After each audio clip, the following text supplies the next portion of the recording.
kasama ko sa konseho sa pamumuno ng ating Pangulong Pumularian, Esi Brazil Linares, at siyempre sa mga magulang, guardian at narito. Ngayong araw ay patatanggap ko yung konting tulong mula sa lokal na pamahalaan ng ating bayan ng Binangonan. Sana ay magamit ko ito sa inyong mga pag-aaral. Although ito ay maliit lang, pero alam namin na sinisikap ng sanggunian na madagdagan ito hopefully by next year. Kaya sana ay patuloy niyo pagsikapan ng inyong pag-aaral. Kami ay naniniwala na ang edukasyon ay isa sa mga sandata para matiyak ang magandang buhay. Ano po, patuloy lang po tayo magsikap sa pag-aaral. Umasa kayo, ang pamahalaang lokal ay nakatulong at muli at patuloy na tutulong sa ating mga kabataan, lalo na dito sa bayan ng Binangonan. Yun lamang po at maligayang Pasko, balikong mga taon sa atin. Maraming pong salamat, Konsihan Boy! So ayan, tingnan nyo, napakasipag po ng ating Sangguniang Bayan members. So syempre, meron pa po tayong isang konsehala na gusto magbigay ng mensahe. Kaya naman, hindi ko na patatagalin. Palakpakan po natin, Konsehala Jane Apostolero!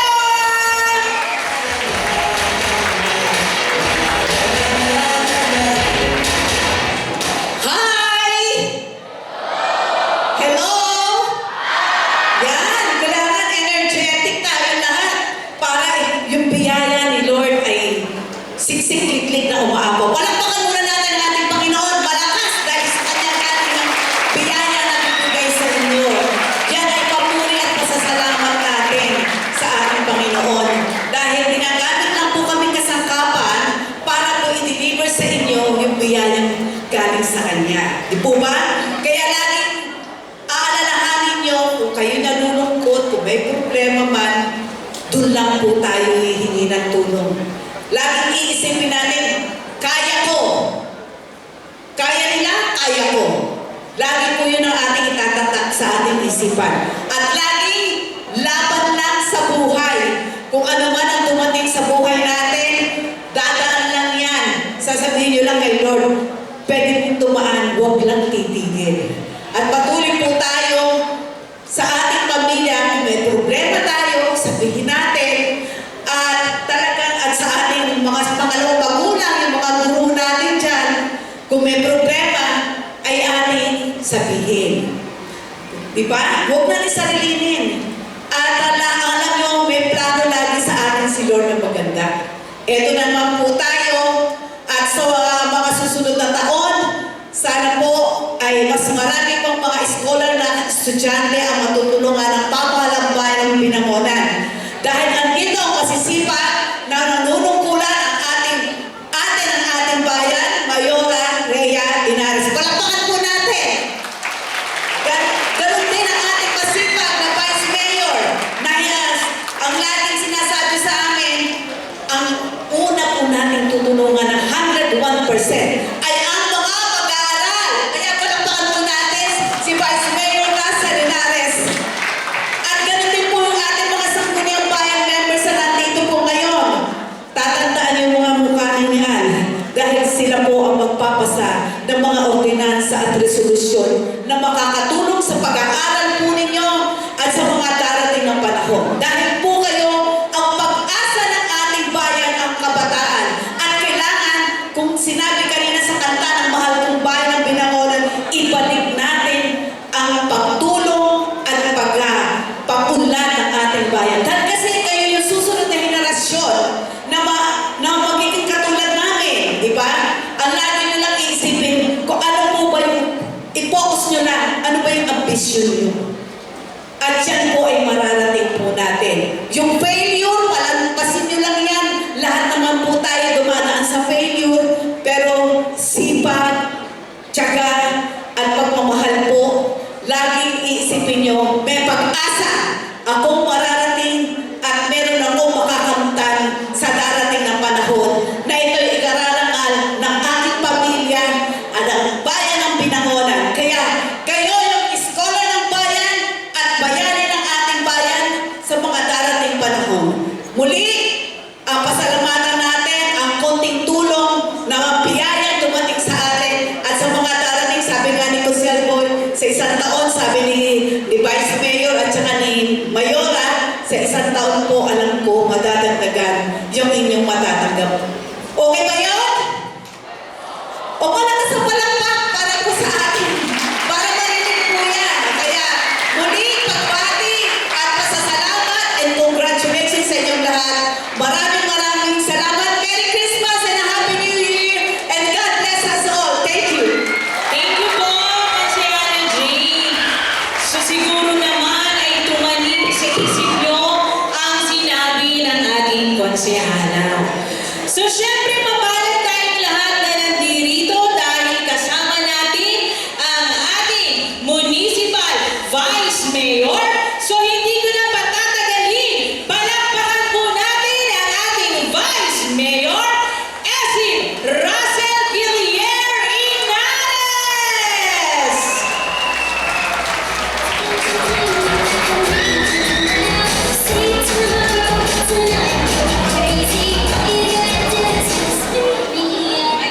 Ay, salamat Ate Mayla. Hi, good afternoon po sa lahat. Kumusta kayo? Alam niyo, I bring good news this afternoon. Kasi, pero, okay, medyo background lang muna. Alam niyo ba na ang bayan ng Binangonan, isa sa identity natin is to become a center for education, a hub for education. So, looking back, siguro mga 20 years ago, yung ating mga leaders, pinaglaban nila, tinabaho nila na magkaroon ng college dito, magkaroon ng URS. Isipin nyo ngayon, may free college na tayo. Nung araw po, kailangan pa lumuwas kami, kailangan pa namin lumuwas para mag-aaral, para mag-college. Ngayon, nandito na. Tapos, tinabaho rin nila na magkaroon ng science high school dito. So ngayon, ang dami nakikinabang, ang dami nakakapag-enroll ng free and daming scholars. So, yun po ang makikita nyo, nandun yung priority ng bayan as education ang isa sa ating prioridad. Kaya hindi wala pang build tayo, build na ng schools. Dahil dito hindi ko nagkukulang ng classroom. Diba? Sufficiente yung classroom natin para sa mga mag-aaral natin. And even kahit nag-increase ang population natin, sumasabay po tayo at papagawa tayo ng maraming schools. Now, alam mo kung ibig sabihin na sinasabi ko, ang education is always a priority dito sa bayan ng Binangonan. Kaya nga po, sabi ni Mayora nung nakakampanya kami, i-improve natin pa. And let's make a policy and framework na magpapatuloy ng magandang education dito sa ating lugar. And katulad ngayon, naipasa na namin, una, ang inyong allowance mayroon ng increase. So yun,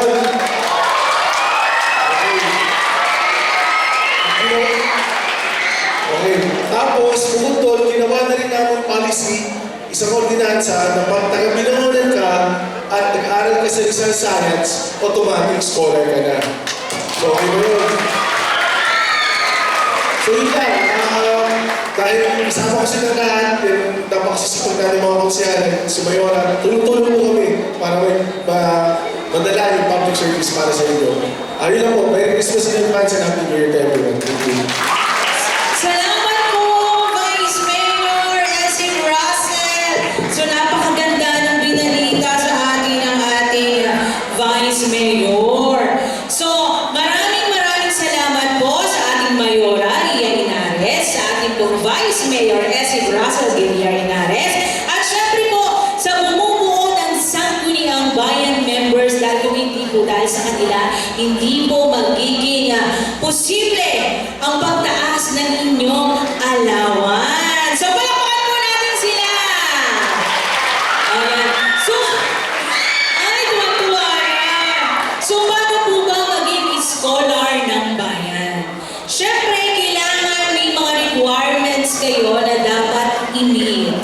So, kaya ngayong araw na ito ay babasahin ng ating Budget Officer 2 na si Ms. Ana Salalima Arogo ang nilalaman ng Resolution number 220 Series of 2025. So palakpakan natin si Ma'am Ana Salalima Arogo!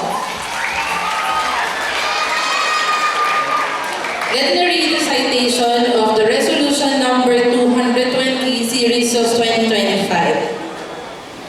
A resolution establishing a municipal scholarship program exclusively for bona fide residents students of the Municipality of Binangonan enrolled at the Rizal National Science High School and authorizing the local chief executive, Honorable Maria Elvira Cecile R. Linares, to implement the same for school year 2025 to 2026.